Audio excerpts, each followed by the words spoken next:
Jar Jar Binks is a Sith Lord.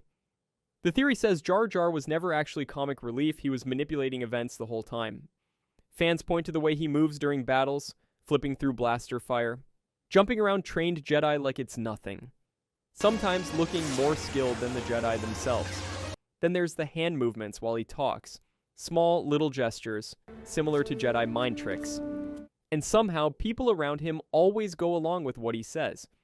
Jar Jar goes from outcast to senator. Nobody questions it.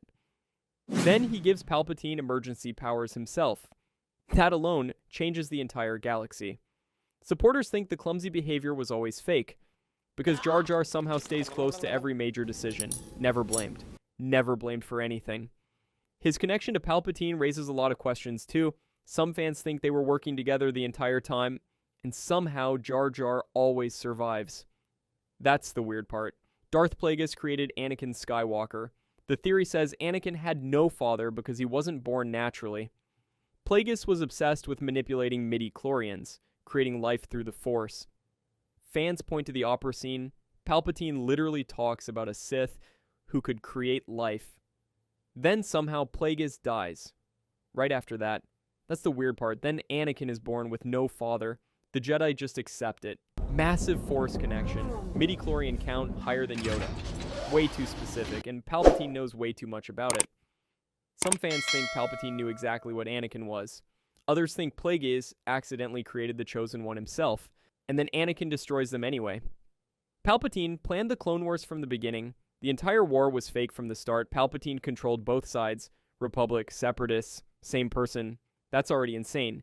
He creates the Separatists through Dooku while running the Republic as Chancellor at the same time. Every major event somehow benefits Palpatine. Every single one. The Jedi get stretched thin. The Senate hands over more emergency powers. More and more. Then there's the clone army, ordered before the war even starts, before the war exists. That's the weird part. Then Order 66 happens. Chips implanted inside every clone, every single clone. Instantly turn on the Jedi the second Palpatine gives the order. That wasn't improvised. Dooku literally tells Obi-Wan, a Sith controls the Senate. Nobody believes him. Nobody. Palpatine needed the Jedi distracted, needed the Senate scared, needed the galaxy desperate, and somehow it all works. Darth Vader never fully turned to the dark side. Anakin never actually disappeared, always still in there somewhere. Fans point to moments across the original trilogy where Vader hesitates, doesn't kill Luke when he gets the chance, just doesn't. Then he tells Luke the truth about being his father instead of killing him. That's weird already. Then, the Emperor starts torturing Luke. Something changes. Vader throws Palpatine into the reactor shaft, not because the dark side told him to, never fully converted. The suit, the pain, the isolation kept him obedient. But Luke changes something inside him. Even Palpatine senses it, tries to keep Vader and Luke apart for a reason. Fans think Anakin never fully left. Darth Nihilus wasn't just a Sith. The theory says he was becoming something completely different. Survivor of the Malachor 5 massacre. A Force wound so bad it destroys him from the inside. He doesn't use the Force. He consumes it. Entire planets. Fans point to Qatar. Nihilus drains every living thing just by being there.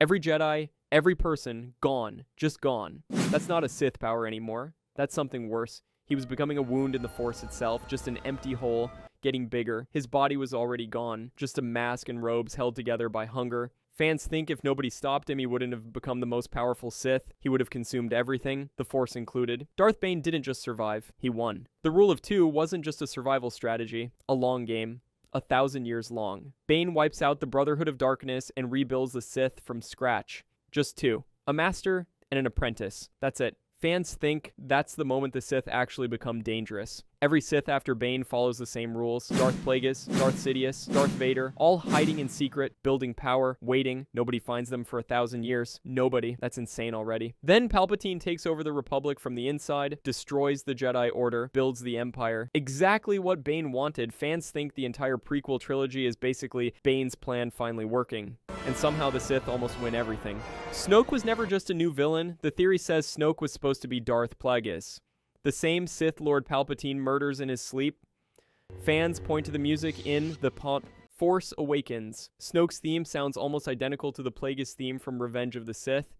Same melody, same tone. That's already weird. Then there's Snoke himself. Scarred. Ancient. Somehow ridiculously powerful. too powerful for some random new villain. Plagueis was obsessed with cheating death. Fans think that's exactly what happened. Palpatine tries to kill him, doesn't fully work. Then Snoke appears decades later with no backstory, no explanation, no origin. Nobody explains where he came from. Nobody. He lives. As long as he does. Fans think the original sequel plan was revealing Snoke as Plagueis later on. Then the trilogy changes direction. Snoke gets killed off. No reveal. Origin never explained. Never. The Chosen One prophecy was never written by the Jedi. The Sith created it, planted it. The Jedi spend centuries searching for someone to bring balance to the Force, never realizing balance might mean destroying them instead. That's the terrifying part.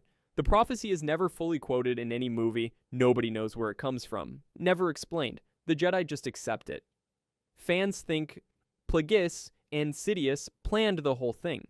Both obsessed with controlling the Force itself. Planting a prophecy and letting the Jedi find it fits perfectly. Then the Jedi spend the entire prequel era searching for the Chosen One, training him, protecting him. The Sith wanted that. Wanted the Jedi distracted by prophecy instead of the real threat. And somehow it works. The Jedi find Anakin, train Anakin, hand the Sith exactly the weapon they needed, and the Sith win. Padme didn't die from a broken heart. Fans think Palpatine killed her himself. Not directly. Drained her life force and transferred it into Vader to keep him alive. Padme dies right as Vader is rebuilt on the medical table. Same moment, no injury, no real explanation. The doctors just say she lost the will to live. That's already weird. Then there's Palpatine, standing right there during the reconstruction, powerful enough to manipulate life and death. That's literally the Plagueis story. Vader flatlines on the table and suddenly stabilizes. Same moment Padme starts dying. Same moment. Palpatine never even tells Vader she died in childbirth. Just says she died. That's it. Fans think Palpatine drained her on purpose. Kept Vader alive. Made sure Vader never learned how. The Sith thought they were using the dark side. The theory says it was the other way around. The dark side was using them. Every Sith eventually destroys themselves. Bane wipes out the Sith Brotherhood. Plagueis gets murdered by his apprentice. Sidious turns Vader against him. Vader kills Sidious. Same pattern every time. Every single time. Fans think that's not coincidence anymore. The dark side builds up a Sith, makes them powerful, then turns them against each other. That's a cycle. The dark side was basically alive. Something feeding on conflict, and the Sith are just tools. The rule of two guarantees betrayal. Master trains apprentice. Apprentice kills master over and over. Bane thinks he's being smart. Fans think the dark side wanted exactly that. Constant conflict, constant power transfer. The Sith spend 1,000 years thinking they're winning. The dark side was winning the whole time.